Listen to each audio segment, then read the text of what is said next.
going to orientation, 6 amazing people from as far as Algeria. So this time next year, we'll have a young professional who we can tap into, they can tap into us in Algeria and in other countries. Next year, we're going to expand it to 10, and we hope that it will continue to grow and grow. So that's a different way that we're trying to tackle that issue. It's building that network, isn't it? And you touched on a couple of things there that I think when we were looking at opportunities for the future, things like new vectors, digital access. I wanted to end with each of these days and the key opportunities you see in your area of work going forward. I'll start with Charlotte. Entrepreneurship. Over the past 20 years, there has been a convergence of new cultural enterprises and institutions that hold the responsibility of preserving, collecting, and showcasing art. Many of these institutions are not, across the continent, are not government funded. They're being developed through private and philanthropic sources of funding, and they're being driven by entrepreneurial leaders. I think this represents a tremendous opportunity for the continent, for the growth of institutions that provide access to the arts, and also just enhance the social fabric of local communities. These are the types of organizations I work with through my fellowship program at Yale, and I see them growing across many different cities and communities on the continent. And I think that's encouraging. I think it's a huge opportunity. With so many opportunities on the way to begin. But I think first of all, it was just when I got the invitation to be part of this panel, I was so excited because I knew everyone I was speaking with, because we've connected in one or another in a big or small way. And I'm a big fan of what everyone's doing. And it was just a reminder of how interconnected the art ecosystem is, how important all of our work is. So I think there's opportunity in continuing to connect, but even more broadly with the rest of the continent. And if I had to choose just maybe one thing that I see as an opportunity, it would be publishing. I think if you're to boil down what we're doing, what I do as a curator in the museum is we're storytelling. We're creating platforms for artists to tell stories. And the more we, an exhibition might last 10 months, 6 months. And I'm always thinking about what remains. I think there's a big opportunity for all of us to publish a lot more. Because we rely on a company like Latitudes to learn more about certain artists and, the leaders in different institutions to help us with everything. So, publish. I think I already say one thing. That moving that legacy, isn't it? Projects going forward. I'll get away from that sound.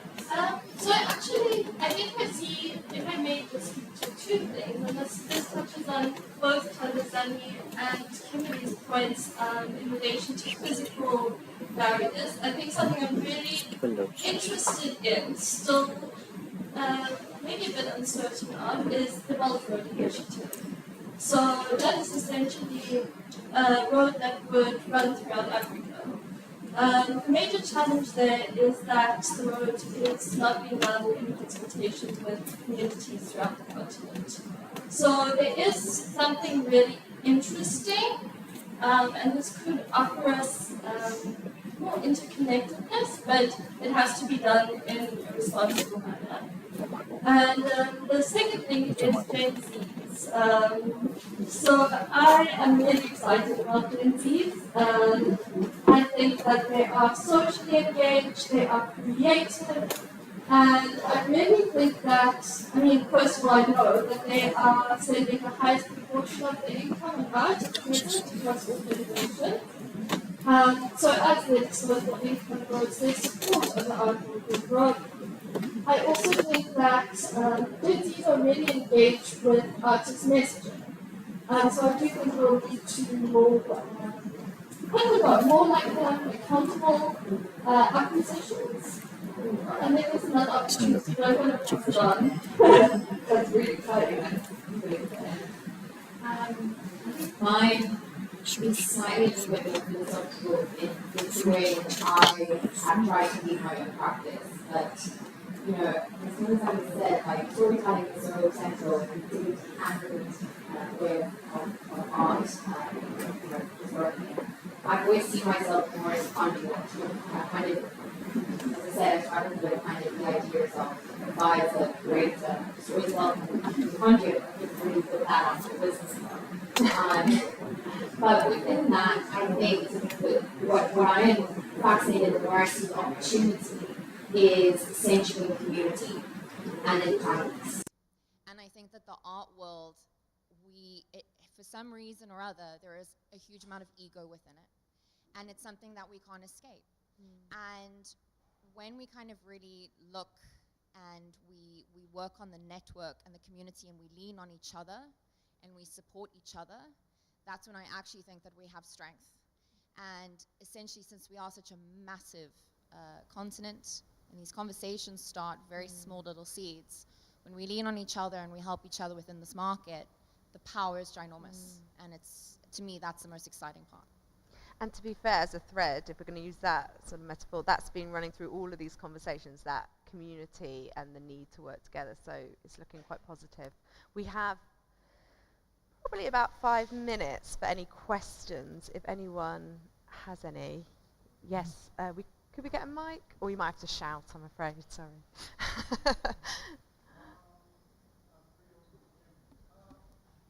Oh, we could, yeah, we have actually got a movable one, sorry. Is it working? Hi. My question is whether, because you made the point of how, on a personal level, a lot of you guys actually know each other. And now there's this conversation about working together and leaning on each other. Do you think there's enough actual sincere collaboration amongst institutions which seemingly have a lot of the same intentions and kind of share sentiments? I guess, for instance, do you think there's enough work, for example, between Zeitz with Latitudes or with Cunningham Contemporary? Do you think there's enough of that? Because it seems like like I said, we have a lot of the same sentiments, and it feels, maybe this is a hopeful perspective, but it seems like we are the solutions we are looking for. So do you think there's enough working together amongst institutions like the ones that you represent? I think for a museum like Zeitz-Marker, we need every single person and institution involved in the local art ecosystem. And we rely on them. So we rely on the commercial galleries. We collaborated with Strauss & Co. over the weekend for one of our annual fundraisers. We rely on people like Charlotte to help us with capacity building and other great ideas that she's working on. And I always like to say that, you know, for an institution like Zeitz-Marker to exist, we're resting on the shoulders of countless people and institutions who put blood, sweat, and tears into the art industry on the continent. We're resting on publications like Revue Noir. We're resting on Makerere Art Gallery, art school in Uganda. We're resting in, you know, the Triangle workshops. So I think, I hope that we'll always remember that for us to stand, we're standing on others, and to try and approach things with a sense of humility. We cannot do the work we do without the art ecosystem. I'll just add on to that. I think, in my observation, there are many individual success stories of institutions like Zeitz-MoCA, like businesses like Strauss, across the continent. What we lack are strong collective bodies and professional associations that can advocate and support the work of the greater sector or the arts ecosystem. And so I think the other opportunity we can discuss is how do we take individual success stories in organizations and institutions and combine that into stronger professional platforms and bodies. I always encourage younger people who are interested in building associations of professionals in arts and culture, or professional bodies that help institutions like Zeitz MoCA with standards, because we need that to build a sector and an industry. Thank you. Anyone else? I can't. Oh, we've answered all the questions, look. We've solved it. Pretty well. Oh, one more. We'll just get a mic. Hang on, someone's running. I don't want him to have a wasted journey. He looks like he's worked hard for it. There we go. It's a question to what some of you touched on earlier on in the discussion, and I just need to kind of tie it together. So, one of the issues about African art being kind of abandoned and left to its own devices and incredibly fragmented outside of the metropolitan art centers has been actually the twin forces of globalization, and then the kind of counter discourse of the global south. Now, what I'm interested in finding out from all of the panelists or anyone is if there's not a sense in which counter discourses to global art conceptualization, but also market forces. If a discourse like the global south helps African art as both an identity or a set of national identities contained within Africa, and as a market force that counters the seemingly inexhaustible ability of the metropolitan Western markets to absorb and appropriate those counter discourses. I hope that makes sense. I'm not sure I'm there. So the question, those sort of categorizations of the global south, which we were discussing earlier. I think the question, to boil it down, is like, the counter discourse of the global south is supposed to do political and aesthetic work in countering the hegemonic discourses of the likes of the US and European markets, and appropriating African art in the process, both as a commodity and as a concept. So what I'm interested in finding out from all of you is if you find the concept of, by extension, African art as being helpful in that process or potentially counterproductive. Okay, yes, I think it's going back to that balancing act we've got between categorizations, in particular around the global south as a countering point. Kimberly, I'm going to try and tackle it to the best of my ability, just my personal opinion. But as I said, I oscillate between this categorization model because I find it incredibly helpful, because it does put a spotlight. As Charlotte said, there are too many artists that have not had the recognition that they deserve. But we're seeing this globally. I remember I walked into Frieze London last year, and I walked onto this incredible booth, and I spoke to the dealer, and I was like, oh, who's this? It turns out it was like an incredible Mexican modernist that had never been, no one had known who this person was, and I'm seeing that is a trend. If you see the market, particularly female artists globally are now the hot ticket, who has not been given their day in the sun? I love that because I'm an advocate for artists from Africa. I'm an advocate for women artists. But the categorization is difficult because when we put these things in, a lot of collectors are like, well, let me tick boxes. Let me diversify my collection by X, Y, Z. And instead of the diversification being authentic and sitting and understanding and critiquing and gaining knowledge around it, people are kind of wanting to tick, and that's when we become a country and not a continent. So it's the same thing with the global south. I think it's fascinating. I myself, as a curator, I am digging deep into that to kind of look at these conversations with artists and find a way in which to sort of grow the conversation. But I do find it also for myself problematic in that what that categorization can do in the commercial side. I think also it runs through all your work. It's that point you're making about authenticity, that access is authentic, that collaboration is authentic, that collectors' engagement with artists is authentic, which is some of the work you do. Sorry, you had another. Just to respond, that's a great question. And just to, I think, like Kimberly's saying, it can be a very helpful term, and I can see how it can be also harmful. And it goes back to what Charlotte was saying, because I think it depends on who's defining. So if we are defining African art on our terms as Africans, that's one thing than an outsider coming to tell us what African art should be. And as someone who works for a museum that has Africa in its name, the Zeitz Museum of Contemporary Art Africa, we've been able to use it to our advantage to show how complex and rich and nuanced art from the continent is. So I do certainly see how it can be interesting, but we're an African institution, again, that's defining and that's working with African artists who are defining what Africa is on their terms. So it really depends from whose vantage point you're looking at. Yeah. That's a good point. Yeah. I think that's a great question. And Tadasani said something earlier. She mentioned knowledge exchange. And what I find, African voices in the broader categorization of the Global South encourages that. It encourages knowledge exchange.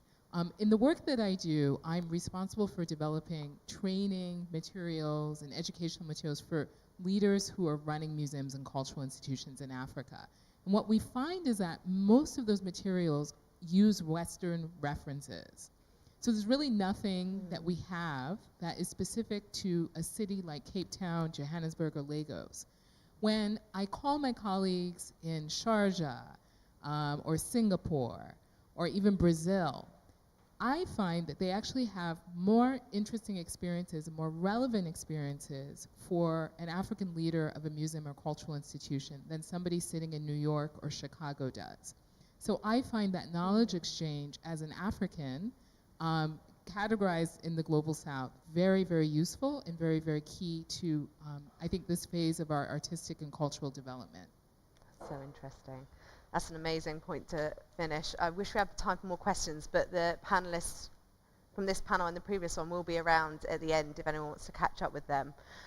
I just want to finish by thanking our panelists first off across both panels, and also Strauss for putting on this event, and our partners, I2 Art Insurance, Art Business Conference obviously, and a collaboration with Mercedes. So thank you so much for coming today.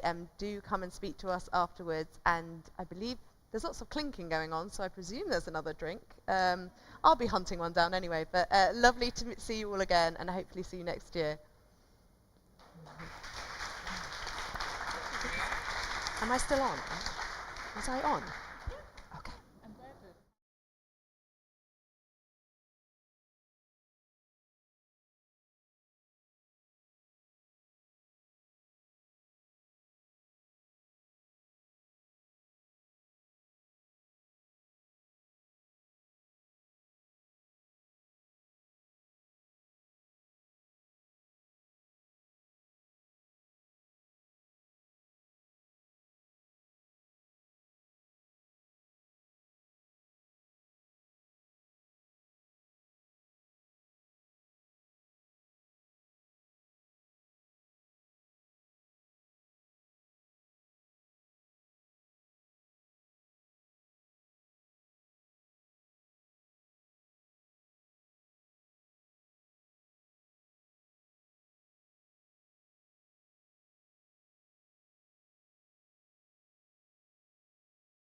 They were